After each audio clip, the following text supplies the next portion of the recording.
Welcome to this presentation on political viewpoints and introduction. In this presentation, we're going to look at three things. First of all, the question, what is a political viewpoint? Then secondly, we're going to look at principle-driven political thinking, which is the type of thinking that we want to develop in this course.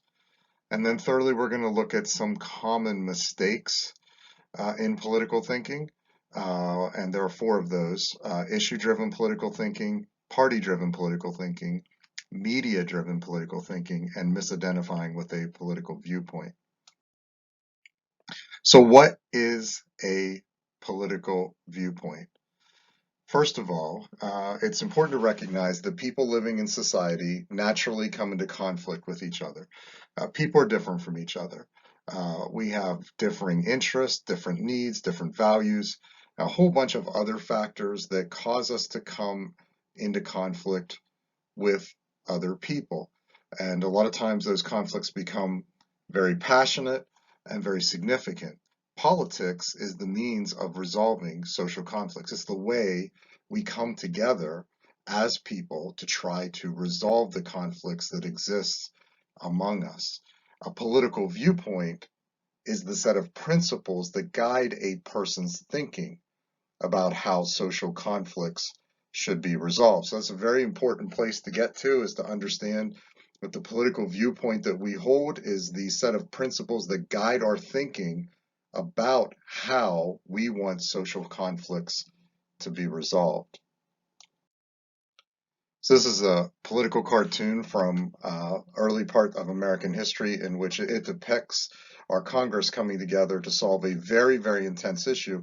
And what I want you to notice from this picture is, notice here in the middle we have two gentlemen that are in a really angry dispute, emotional, and obviously not rational conversation going on here. And you have a lot of emotions and chaos in the background, people yelling here and here.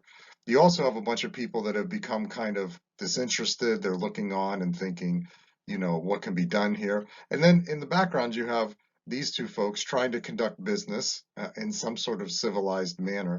And what I want you to understand from this political cartoon is it's a really good depiction of the chaos and the complication and the confusion that comes from trying to solve issues that people are passionate about. It just makes sense.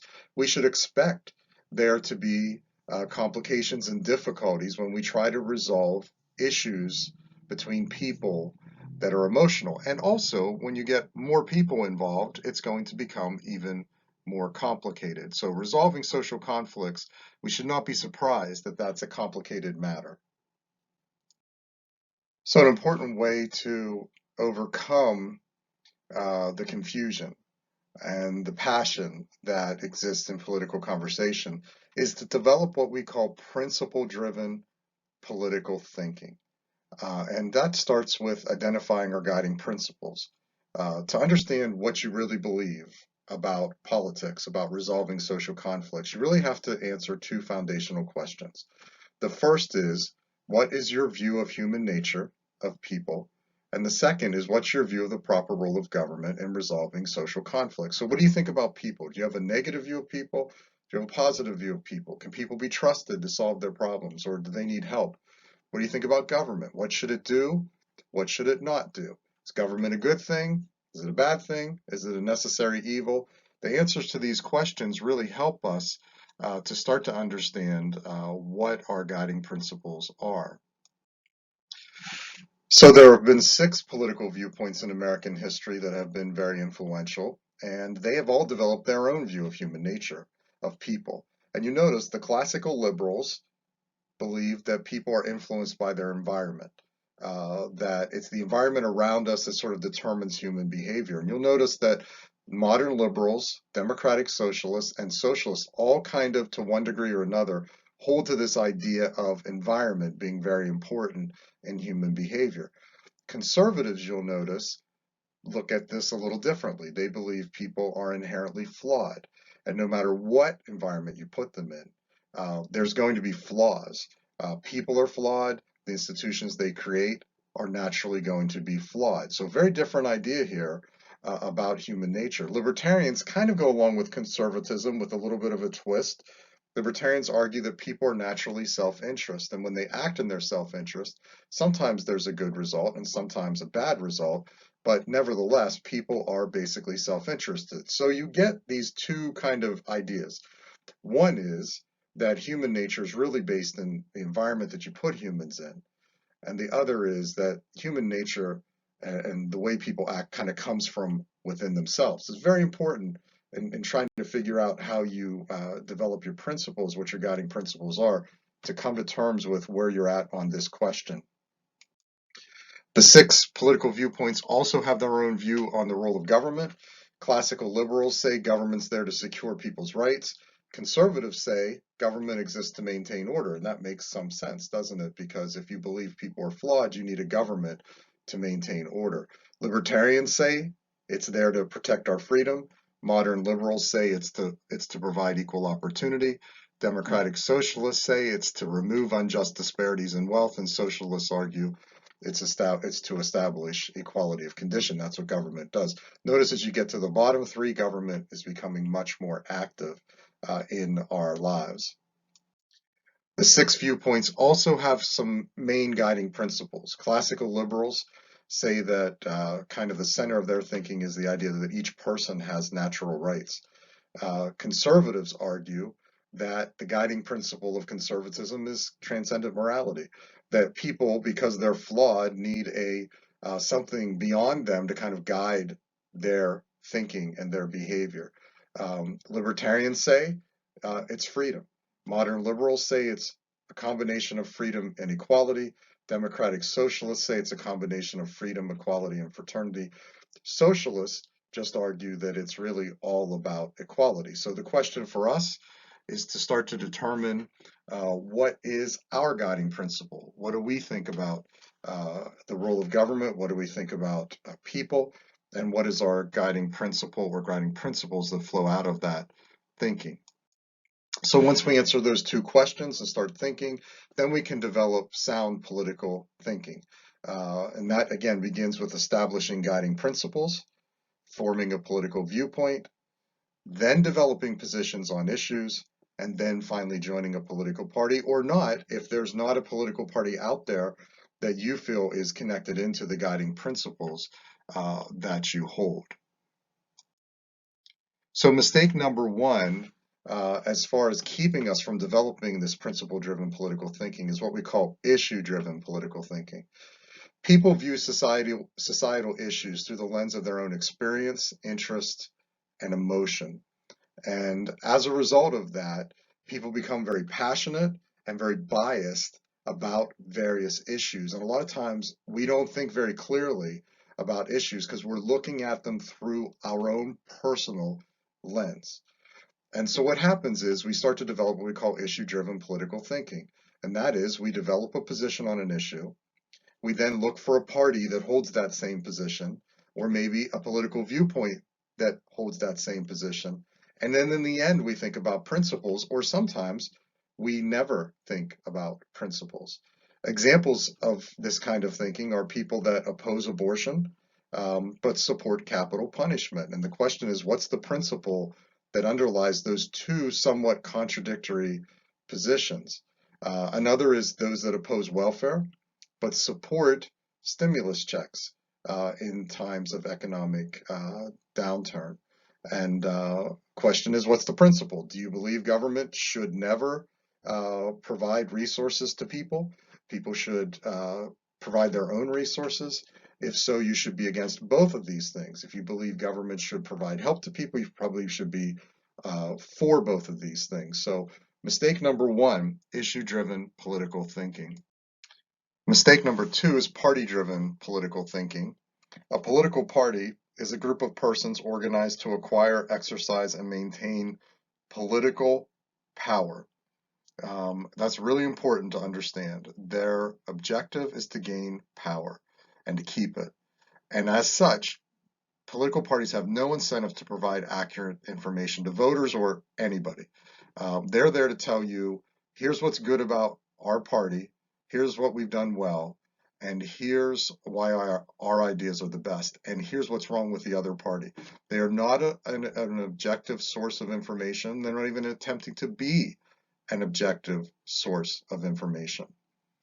Political parties are often very complicated as well. For example, Democrats today include modern liberals and democratic socialists.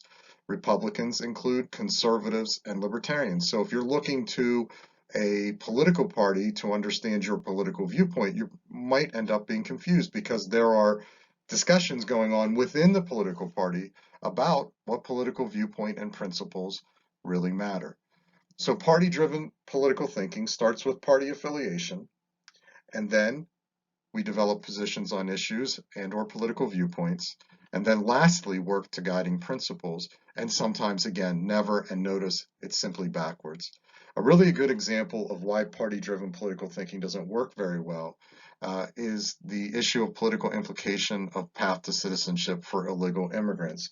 So we have people that come into the country illegally, and the question is, should they be given the opportunity to become a citizen? Well, most of the Latin Americans that come to the United States end up becoming Democrats once they get the opportunity to vote. And so, for that reason, Democrats support path to citizenship. Republicans, for the same reason, oppose a path to citizenship. Notice this has nothing to do with principle. There's nothing to do with anything except pure political power. It benefits one party for citizenship to occur, and it doesn't benefit the other party. And so, mistake number 2, party-driven political thinking. And here's a picture of the leaders of Congress, and I just want to point out these are Democratic leaders of Congress, and I want to point out that these folks, they could be wonderful people, they could be doing really good things, they could really desire to make the country better, they could have really strong and good motives and be working really hard. But that does not mean that they are there to tell you exactly the complete truth on any particular thing. They are not there to present an objective view on anything. They're there to say, here's what the Democrats are trying to do, here's why our idea is better, here's what the Republicans are here to do, and here's why their ideas are bad. And they are not going to give you a balanced view. So you're not going to get balance from a political party. The third mistake is media-driven political thinking. So today we live in a world of a 24-hour news cycle.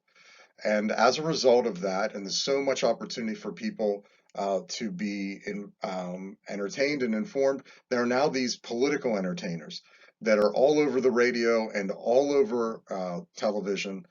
And the couple characteristics about them that's very important. First of all, political entertainers present arguments, not objective news reporting. And if you're looking to these folks for the source of your news, you're probably not getting the news reported to you quite as you would need it to be a sound political thinker. Another thing about political entertainers is they develop loyal followings of people, and those followings can also influence what the political entertainers talk about. And thirdly, they are clearly advancing an agenda. They have a particular agenda. Sometimes it's political, not always. Sometimes it's viewpoint oriented, sometimes it's issue oriented. But the fourth thing also suggests that sometimes it's just money oriented.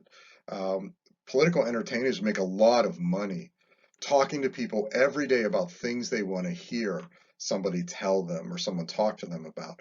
And so there's nothing wrong with listening to political entertainers, nothing wrong with being entertained, and there's nothing wrong with being informed to a degree, but having these folks as the sole source of your understanding of political developments is a very, very big mistake, and it really is a problem. So mistake number 3, media-driven political thinking. This is a picture of some of the media-driven outlets that exist and political entertainers. You have MSNBC, clearly a pro-democratic news channel, and also Rachel Maddow, who's a very popular political entertainer on MSNBC. You have Rush Limbaugh, who kind of pioneered this thing back in the late 80s and 90s. and Fox News, which again is a media outlet on the Republican, conservative side of the conversation. So again, there might be lots of things these people are saying that's good and important and helpful, but they are not an objective source of political information, and that's very important to understand. Mistake number 4 is misidentifying with a political viewpoint. That is not understanding the guiding principles of a political viewpoint. That's the common reason why we misidentify. A great example of that is people often identify with conservatism because they believe conservatives, the guiding principle of conservatism is freedom, and it is not. We will find that out later as we dive deeper into the political viewpoints. Libertarianism, that's a political viewpoint that the guiding principle is freedom, but not conservatism. Conservatives believe in freedom, but there's other things that are ahead of that in conservative thinking. Another thing that happens to cause us to misidentify a political viewpoint is assuming incorrectly that a shared position on an issue emanates from shared principles. A great example of that is the issue of legalization of marijuana. So there are people out there that believe that we should legalize marijuana because they just think people should be free to do whatever they wish with regard to controlled substances. And freedom is the principle there. Libertarians would hold to that idea, most libertarians. There are other people, though, that believe we should legalize marijuana for reasons that involve justice, not freedom. And that's because when we make it illegal, we end up with a whole bunch of people in jail that some people say should not be in jail. And we end up with mass incarceration issues. And so the people on the justice side of the conversation think we should legalize it for reasons of justice. And so these groups might hold the same position on an issue, but for vastly different reasons. And then we could end up identifying ourselves with the viewpoint the folks hold whenever, in fact, we don't actually share the same set of principles. So, mistake number 4, misidentifying with a political viewpoint. So, what have we discussed in this particular presentation? We've answered the question, what is a political viewpoint? That set of principles that guide our political thinking. We've discussed the really, really important way of political thinking that we call principle-driven political thinking, where the foundation of the entire conversation is what is our principles. And then from there, we argue about all kinds of other things, but we start with principles. We ask ourselves the question, how do we view people? How do we view government? And then from there, we develop principles that guide the rest of our political thinking. And then we discuss 4 common mistakes in political thinking: issue-driven political thinking, party-driven political thinking, media-driven political thinking, and misidentifying with a political viewpoint. And you'll notice that all of these kind of flow together in that they tend to be backwards. We tend to start when we make these common mistakes, we tend to start at the end of the process rather than the beginning. Instead of starting at the beginning with principles, we kind of leave principles at the end and sometimes never get to them. And then that is a really big mistake. So political viewpoints, a set of guiding principles that form our thinking about political issues and ways to resolve social conflicts. So things to think about with regard to this presentation. First of all, what's your view of people? What is your view of human nature and of people? Secondly, what is your view of the role of government? What should the government do? What should it not do? And thirdly, what are your guiding principles? What are the principles that guide your political thinking about how society should resolve the conflicts that exist between people?